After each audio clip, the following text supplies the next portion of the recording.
तो जय हिंद मेरे सभी प्यारे साथियों, मेरा नाम है सोहन और मैं आपका अपने स्टडी चैनल क्लासिकल मैथमेटिक्स में हार्दिक स्वागत करता हूं। तो आज हम लोग डॉक्टर हर्षरूप शर्मा की किताब से प्रश्नावली एक करने वाले हैं। तो चलिए शुरू करते हैं प्रश्नावली एक का क्वेश्चन नंबर फर्स्ट। लेकिन यदि आप मेरे चैनल से जुड़ना चाहते हैं तो आप मेरे चैनल को सब्सक्राइब ज़रूर कर लें और साथ ही साथ मेरे वीडियो को लाइक और शेयर ज़रूर कर दें। तो चलिए पहला क्वेश्चन हम लोग स्टार्ट करते हैं। क्या कह रहा है पहला क्वेश्चन? पूर्णांकों में संबंध आर इस प्रकार परिभाषित है कि x related y x y का वर्ग है। यानी इसको ध्यान से आप समझिए, क्या कह रहा है? x कामा y का वर्ग है, यानी x जो है y का क्या है? वर्ग है। कुछ यहाँ पर रिलेशंस दिए हुए हैं, इनको हम x बोलेंगे और इनको हम y। ऐसे यहाँ पर ये x है और ये y है, ये x है और ये y है, ये x है और ये y। और इस जो समीकरण ये जो मिला है हमें, ठीक है, उसमें x और y के मान रख के देखेंगे कि किसमें वो दोनों पक्ष क्या रहे हैं? बराबर। तो x का मान 4 और y का मान 2 का वर्ग। तो हम ये देख रहे हैं 4 = 4। क्या ये दोनों साइड बराबर है? यानी कथन क्या है? सत्य है। यानी पहला जो रिलेशन दिया हुआ है वो इस कंडीशन के अनुसार, ठीक है, x y का वर्ग है, वो सही साबित होता है। इसको देखते हैं, x का मान -2 और y का मान 4। अब यहाँ पर -2 ≠ 16। क्या -2 16 के बराबर है? यानी कथन क्या है? असत्य है। बहुत ही आसान है दोस्तों, बस x और y का मान इस समीकरण में आप रख दीजिए, आपको पता चल जाएगा कि कथन सत्य है कि असत्य है। इसमें देखते हैं, आप लोग भी वीडियो पॉज करके इसको खुद से सॉल्व कर सकते हैं, ठीक है। तो अब हम देखते हैं 3 = 9²। 3 = कितना आएगा? 81, क्योंकि 9 9 जा 81। तो यहाँ पर क्या है? कथन असत्य है। ये भी कथन क्या है? असत्य है। अब हम चौथा देखते हैं। अब यहाँ पर x का मान 9 और y का मान 3। तो यहाँ पर कितना आएगा? 9 = 9, यानी दोनों पक्ष बराबर आ गए। तो सत्य कथन क्या है? सत्य है। ठीक है, तो ये रहा आपका पहला क्वेश्चन और उसका सॉल्यूशन। तो चलिए देखते हैं दूसरा क्वेश्चन। तो दूसरा क्वेश्चन ये है, x = 1 2 3 4 एंड y = 0 2 4 6 और x और y का रिलेशन कुछ इस प्रकार है, यानी जो क्रमित युग्म हमें ज्ञात करने हैं कुछ इस प्रकार है कि x का मान y से क्या होना चाहिए? बड़ा होना चाहिए। यानी x का y में संबंध कुछ इस प्रकार है कि x का मान y से, यानी जो हम रखते हैं पहले जो क्रमित युग्म रखते हैं, मान लीजिए x का मान y है तो कुछ ये पहला वाला घटक x होता है, दूसरा y। इसी प्रकार a और b भी हम लिख सकते हैं। तो यहाँ पर जो रिलेशन है x से y में डिफाइन है, तो यानी पहला घटक x होगा, दूसरा घटक क्या होगा? y। तो x का मान y से क्या होना चाहिए? बड़ा होना चाहिए। तो 1 और 0। अब इसमें से कोई भी वैल्यू लेंगे तो वो 1 से बड़ी आएंगी, यानी कि हमें दूसरा कोई 1 के साथ पेयर बनता नहीं दिख रहा है। अगला हम देखते हैं 2, 0 सेटिस्फाई करेगा इस कंडीशन को, क्योंकि 2 जो है 0 से बड़ा है। अब हमें ऐसा कोई पेयर नहीं मिलेगा जो 2 से क्या हो? छोटा हो। तो 2 0 से बड़ा है लेकिन 2 के बराबर है, 2 से छोटा नहीं है, 2 के बराबर है। और जबकि 4 और 6 से क्या है? छोटा।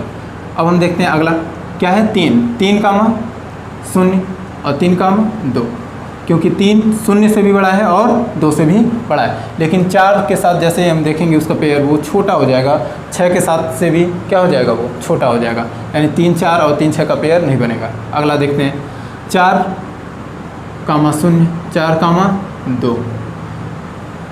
यही हमारा क्या है? आंसर है। 4 का 4 के साथ पेयर नहीं बन सकता क्योंकि x और y दोनों बराबर हो जाएंगे। 4 का 6 के साथ भी पेयर नहीं बन सकता क्योंकि 4 जो है 6 से छोटा हो जाएगा। तो ये रहा हमारा सेकंड आंसर।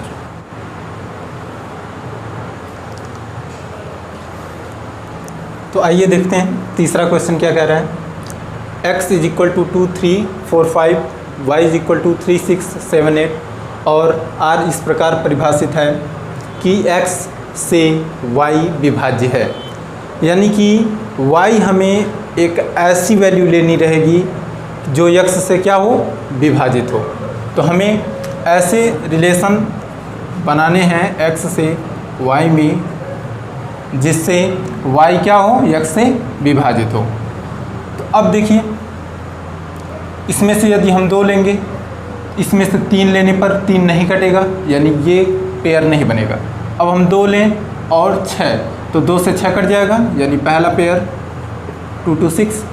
फिर 2 से 7 का पेयर बनाएंगे तो नहीं बनेगा, क्योंकि 2 से 7 विभाजित नहीं है। 2 से 10 का पेयर बनेगा, क्योंकि 2 से 10 क्या है, विभाज्य है। अगला देखते हैं, 3 से 3 कटेगा बिल्कुल, तो यहाँ पर हम क्या करेंगे, 3, 3 से 6 भी डिवाइड होगा, तो हम क्या लिखेंगे, 3, 6। 3 से ना तो 7 डिवाइड होगा ना तो 10 डिवाइड होगा, तो इसको हम नहीं लेंगे। अब 4 से देखते हैं, 4 से क्या 3 डिवाइड होगा, नहीं।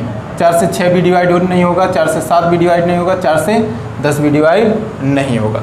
अब हम देखते हैं 5, तो यहाँ 5 से देखिए, 5 से 3 डिवाइड नहीं होगा, 5 से 6 भी डिवाइड नहीं होगा, 5 से 7 भी डिवाइड नहीं होगा, अब 5 से 10 डिवाइड होगा।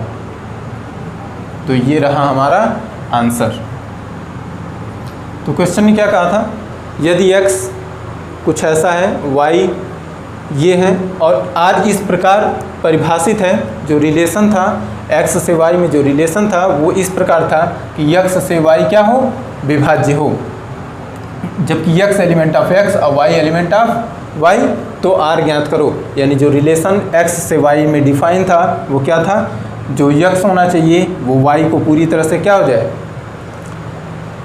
काट दे। इतनी सी बात समझ में आई। तो चलिए देखते हैं चौथा क्वेश्चन। x दिया है, x एलिमेंट 2, 4, 6, 8, y एलिमेंट 1, 2, 3, 4, तब x, y के ऐसे क्रमित युग्मों को ज्ञात करो कि x y का गुणनखंड हो और x is greater than y हो। इसको बहुत ध्यान से समझिएगा आप लोग कि क्वेश्चन क्या कह रहा है।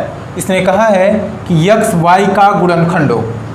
गुणनखंड का मतलब एक बात ध्यान से समझिए, जैसे आपसे कह दूं कि 8 के कितने गुणनखंड होंगे, तो आप क्या कहेंगे, 1, 2, 4, 8, यही। ये हो सकता है कि जो गुणनखंड है वो इसके बराबर हो जाए, लेकिन क्या कभी कोई गुणनखंड किसी संख्या से बड़ा हो सकता है? इसको आप ध्यान से समझिएगा। 8 जो है इस प्रकार है कि उसके गुणनखंड 1, 2, 4 एंड 8 है। तो एक बात बताइए, क्या कोई ऐसा भी गुणनखंड इसमें आ सकता है जो 8 से बड़ा हो? नहीं। तो इसको आप ध्यान से समझिए, x y का गुणनखंड हो, x y का गुणनखंड हो और x is greater than y हो। ऐसा क्या पॉसिबल है?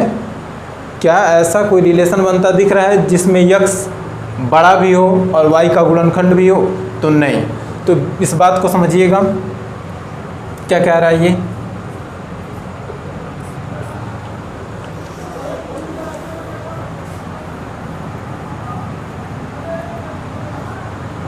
x y का गुणनखंड है। पहली कंडीशन, x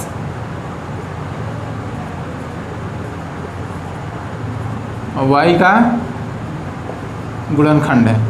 और क्या कह रहा है, दूसरी condition, x is greater than y। अब हमें ऐसी कोई इसमें से वैल्यू नहीं मिलेगी जो x y का गुणनखंड हो और x y से बड़ा भी हो। तो इस कंडीशन में जो हमारा रिलेशन बनेगा x से y में वो क्या होगा, 5। यही हमारा क्या है, आंसर है। ठीक है, तो चलिए अगले क्वेश्चन को देखते हैं, क्वेश्चन नंबर 5। तो 5वां क्वेश्चन क्या कह रहा है, निम्नलिखित बिंदुओं के समुच्चयों का चित्र खींचो। निम्नलिखित बिंदुओं के समुच्चयों का चित्र खींचो। जबकि जहाँ पर एक क्रमित युग्म ऐसा दिया है x, y such that x is greater than 0, तो यहाँ पर केवल x के मान दिए हैं। और यहाँ पर दूसरा जो क्वेश्चन दिया है x, y such that x is less than 0, यहाँ पर भी केवल x का मान दिया है, लेकिन यहाँ पर 0 से सब छोटा होगा और यहाँ पर x का मान 0 से बड़ा होगा। एक बात बताइए, यदि कोई हम कोऑर्डिनेट बनाएं तो x के जो मान हैं 0 से बड़े किधर प्राप्त होंगे? यहाँ पर ओरिजिन होता है, ये क्या है, ओरिजिन, ये होता है x एक्सिस, ये होता है y एक्सिस, ये होता है x0 और ये होता है y0। तो x के मान 0 से बड़े किधर प्राप्त होंगे? इधर ये शून्य है, यानी 1 2 3 4 5 0.1 से स्टार्ट होगा, यानी हम ये कह सकते हैं कि इसके जो x के मान आएंगे वो किधर आएंगे? इधर, यानी इधर की वैल्यू क्या कर देंगे हम? छायांकित कर देंगे। यही हमारा क्या आ जाएगा? आंसर।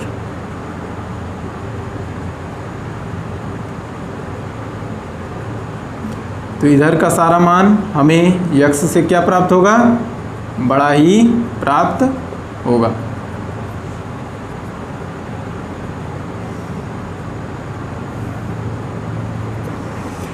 तो इसमें हमें x के सारे मान शून्य से क्या प्राप्त होंगे? बड़े प्राप्त होंगे। अब दूसरा देखते हैं। आप सभी को पता है ये ओरिजिन है, ये x एक्सिस, ये y एक्सिस, ये x0 और ये y0। आप सभी लोगों को पता है x का मान शून्य से छोटा कब प्राप्त होता है? जब हम ओरिजिन के बाएं साइड में आते हैं। तो ओरिजिन के यानी मूल अक्ष के हम किधर? जब हम बाएं साइड में देखेंगे तो सारे मान हमें निगेटिव प्राप्त होंगे।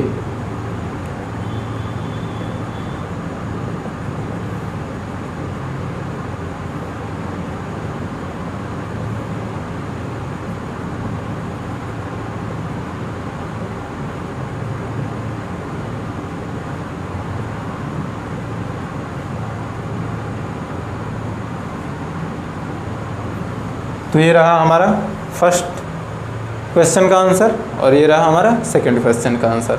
यदि आपको ये समझ में नहीं आया होगा तो आप हमें कमेंट करके बता सकते हैं, मैं एक बार फिर से आप लोगों को इसको समझा दूंगा।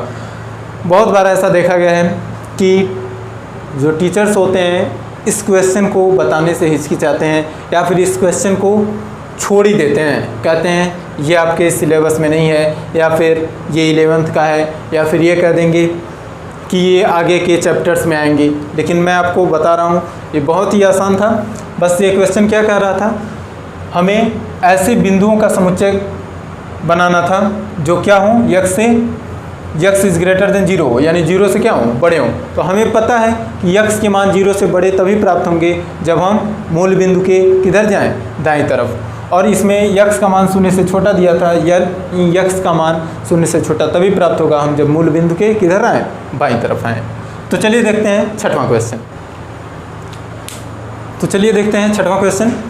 छठवां क्वेश्चन हमारा क्या है? वास्तविक संख्याओं में एक संबंध r इस प्रकार परिभाषित है कि x और y 2x + 3y = 4 है। यानी x y से इस प्रकार संबंधित है कि 2x + 3y = 4 आना चाहिए। तो इस समीकरण में हम यहाँ पर जो x और y का मान दिया है इसे रख करके चेक करेंगे, देखते हैं किसमें ये बराबर आ रहे हैं। यदि दोनों साइड बराबर हो जाएगा तो हम ये कहेंगे कि दिया हुआ कथन सत्य है। यदि दोनों साइड बराबर नहीं होगा तो हम क्या कहेंगे? कथन असत्य है। तो हम देखते हैं, पहले में रखते हैं x का मान क्या है? यहाँ पर ये x है और ये y है, इसको ध्यान दीजिएगा। 2 × 0 + 3 × 1 = 4 और यहाँ पर कितना आएगा? 0 + 3 = 4। तो यहाँ क्या आ गया? 3 ≠ = 4। एक बात बताइए, क्या 3 4 के बराबर है? यानी कथन असत्य है। कथन असत्य है। अब हम देखते हैं अगला। x का मान क्या दिया है? 1 और y का मान क्या दिया है? 2/3। सॉरी, y का मान 2/3। अब हम इसमें रखते हैं 2 × 1 + 3 × 2/3 = 4। 3 से 3 कैंसिल, यहाँ पर कितना? 2 × 1 = 2 और यहाँ पर 2, यहाँ पर 4। तो ये क्या आ गया? 4 = 4, यानी दोनों साइड बराबर हैं, यानी कथन क्या है? सत्य है। अगला क्वेश्चन, x का मान 2/3, y का मान 1। अब इसमें हम रखते हैं 2 × 2/3 + 3 × 1 = 4। यहाँ पर आ जाएगा 4/3 और यहाँ पर 3। क्या ये इसके बराबर आएगा? नहीं। तो हम ये क्या कहेंगे? कथन असत्य है। कथन क्या है? असत्य है। चौथा देखते हैं, x का मान 0, y का मान 4/3। अब हम यहाँ पर रखते हैं 2 multiply 0 plus 3 multiply 4/3 equal to 4। 3 से 3 कैंसिल, यहाँ पर 0 और ये प्लस 4। आप देख रहे हैं दोनों साइड इसमें क्या आ रहे हैं, बराबर, यानी कथन क्या है, कथन सत्य है। ठीक है, अब हम पांचवा क्वेश्चन देखते हैं। पांचवा क्या है, ये x है और ये y है, ये x है और ये y है। तो यानी कि 2 multiply 4/3 plus 3 multiply 0 equal to 4। यहाँ पर कितना आ जाएगा, 2 4 जा 8/3 और प्लस ये 0 इक्वल टू 4, यानी 8/3 नॉट इक्वल टू 4। यानी ये कथन क्या है, कथन असत्य है। ठीक है, अब यहाँ पर देखते हैं ये x है और ये क्या है, y है। तो हम रख के यहाँ पर वैल्यू रखेंगे, 2 multiply 1/2 plus 3 multiply 1 equal to 4। 2 से 2 कैंसिल, यहाँ पर 1 और प्लस 3 1 जा 3, यहाँ पर 4 इक्वल टू 4। यानी दोनों साइड बराबर आ गए, तो हम ये कह सकते हैं कथन सत्य है। ठीक है, तो x और y के मान दिए थे, यहाँ पर हमें x और y का मान रखना था और हमें पता करना था कि क्या ये दोनों साइड इक्वल आ रहे हैं। यदि दोनों साइड इक्वल हैं तो हमें कह सकते हैं कथन सत्य है, यदि दोनों साइड इक्वल नहीं है तो कथन क्या है, असत्य है। तो आइए देखते हैं क्वेश्चन नंबर 7। यदि x element 2 4 6 9 and y element 4 6 18 27 and 54, तो x, y के ऐसे क्रमित युग्मों को ज्ञात करो कि x y का गुणनखंड हो और x is less than y। जैसा कि एक क्वेश्चन हमने ऐसा किया था, ठीक है, तो उसमें दिया था x y का गुणनखंड हो और x इज ग्रेटर देन क्या हो, y हो। तो ऐसी कोई भी सिचुएशन नहीं हो सकती कि x किसी का गुणनखंड हो और वो जिस संख्या का गुणनखंड हो उससे बड़ा हो। कोई संख्या यदि किसी संख्या का गुणनखंड है तो उस संख्या से बड़ी नहीं हो सकती, छोटी हो सकती है लेकिन बड़ी नहीं हो सकती। तो इसमें वो कंडीशन सेटिस्फाई हो सकती है क्योंकि यहाँ दिया है x y का गुणनखंड हो और x is less than y हो। तो चलिए देखते हैं x r y क्या आएगा। x y से इस प्रकार संबंधित है कि क्या हो, x y का गुणनखंड हो, जो x है y से छोटा ही होगा, ठीक है, और वहाँ पर जैसा कि दिया है x y से छोटा हो और y का गुणनखंड हो। ठीक है, तो यहाँ पर हम देखते हैं 2 4 का गुणनखंड हो सकता है और 4 से छोटा भी है, तो ये 2 6 का गुणनखंड है और 6 से छोटा भी है। 2 18 का गुणनखंड है और 18 से छोटा भी है। 2 54 का गुणनखंड है और 54 से छोटा भी है। अब हम दूसरा देखते हैं 4 4 हम नहीं ले सकते क्योंकि यहाँ पर क्या कंडीशन दी है कि x, ठीक है, 4 y का गुणनखंड तो होगा, लेकिन अगली कंडीशन क्या दी है, 4 y से, मतलब x जो है y से छोटा होना। तो एक बात बताइए, क्या 2 कभी 2 से छोटा हो सकता है? 2 कभी 2 से छोटा हो जाएगा क्या? 4 कभी 4 से छोटा हो जाएगा? नहीं। तो हम क्या 4 नहीं लेंगे, तो हम क्या देखेंगे, अब हम 4 6 देखेंगे। देखिए भाई 4 तो 6 से छोटा है मगर 4 6 का गुणनखंड नहीं है। अब हम 4 18 देखते हैं, 4 18 से तो छोटा है परंतु 18 का गुणनखंड नहीं है। 4 का 27 के साथ, तो 4 27 से छोटा अवश्य है परंतु गुणनखंड नहीं है। 4 27 का गुणनखंड नहीं है। अब 4 का 54 से देखते हैं, तो 4 54 से छोटा अवश्य है लेकिन 54 का गुणनखंड नहीं है, यानी इसके साथ कोई पेयर नहीं बना। अब 6 के साथ देखते हैं, तो 6 और 4 तो पेयर बनेगा नहीं क्योंकि 6 बड़ा है, x जो है y से बड़ा हो जा रहा है। 6 और 6 ये दोनों इक्वल हैं तो ये भी सेटिस्फाई नहीं कर रहे हैं कंडीशन को। अब देखते हैं 6 और 18, बिल्कुल ये सेटिस्फाई करेगा। क्यों? 6 जो है y से छोटा भी है और 6 18 का क्या है, गुणनखंड भी है। अगला देखते हैं 6 और 27, 6 27 से छोटा तो ज़रूर है, लेकिन 27 का गुणनखंड नहीं है। अब देखते हैं 6 और 54। तो 6 और 54 इस कंडीशन को सेटिस्फाई जरूर करेंगे। 6 और 54 इस कंडीशन को सेटिस्फाई जरूर करेंगे, क्योंकि 6 54 से छोटा भी है और 54 का गुणनखंड भी है। अब हम देखते हैं 9 और 4 का पेयर नहीं बन सकता, 9 और 6 का पेयर नहीं बन सकता, 9 और 18 का पेयर बनेगा, क्योंकि 9 18 से छोटा भी है और 18 का गुणनखंड भी है। अब लास्ट क्या बनेगा? 9 और 54, 9 और सॉरी तो 9 18 का पेयर बना लिए हम लोग। अब हम देखते हैं 9 का 27 के साथ भी पेयर बन रहा है, क्योंकि 9 27 से छोटा भी है और 9 27 का गुणनखंड भी है। और एक लास्ट 9 और 54, तो ये रहा आपका आंसर। तो क्वेश्चन क्या कह रहा था? यक्स और वाई कुछ इस प्रकार दिए हुए हैं कि यक्स वाई के क्रमित युग्मों को ज्ञात करना है, और ये कंडीशन दी है कि यक्स वाई का गुणनखंड हो और यक्स वाई से छोटा भी हो। तो ये हम लोगों का रिलेशन प्राप्त हुआ है यक्स से वाई में। तो ये हम लोगों का क्या है? आंसर। तो आइए देखते हैं क्वेश्चन नंबर 8 क्या कह रहा है। a = 2 3 4 5 6, यानी ये कोई सेट है, ठीक है, और यहाँ पर कुछ रिलेशंस दिए हुए हैं a क्रॉस a में, जिसमें ये कहा गया है कि x, y element of a cross a, जहाँ x = y हो।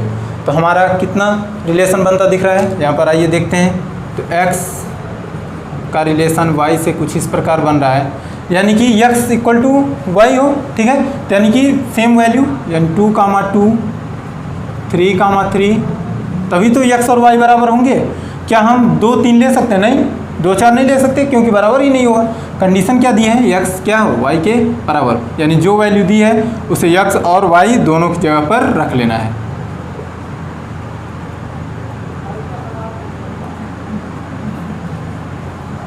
तो x का y में रिलेशन इस प्रकार बना है कि 2, 2 3, 3 4, 4 5, 5 6, 6।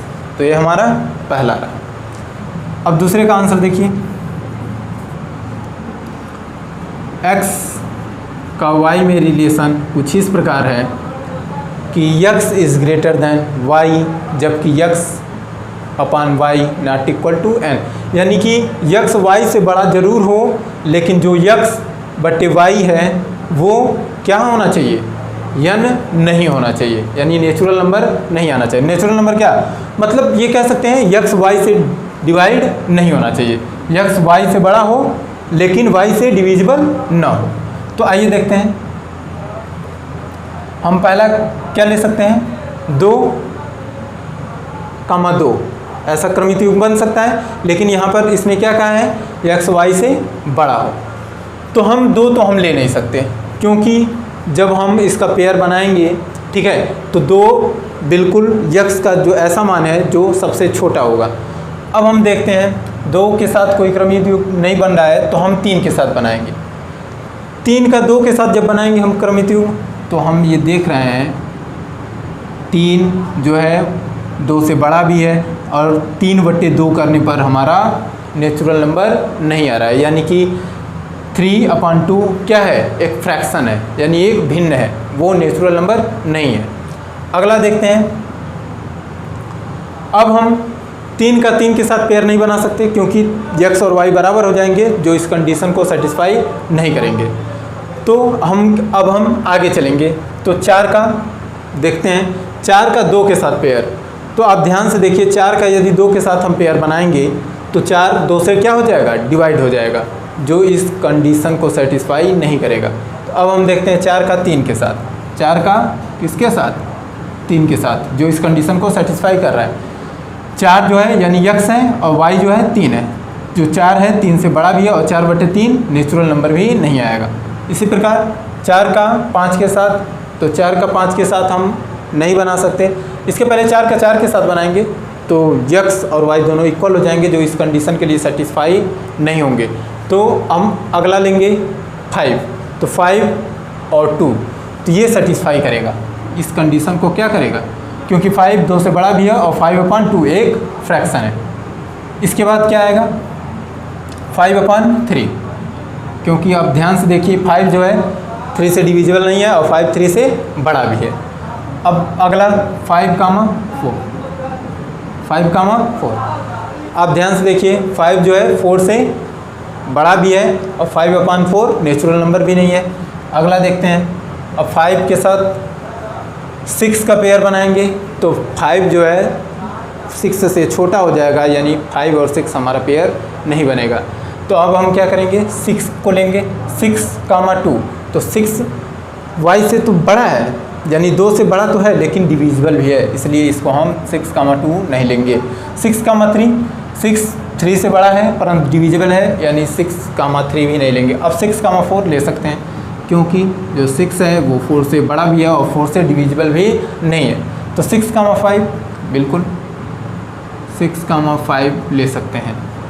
अब हम देखते हैं 6,6 नहीं ले सकते। क्यों नहीं ले सकते? क्योंकि 6,6 यानी 6 यानी x जो है y के बराबर हो जाएगा, यानी हमारा जो आंसर आएगा वो x से y में जो रिलेशन आएगा कुछ इस प्रकार होगा। तो ये हमारा क्या है आंसर। अब हम तीसरा देखते हैं।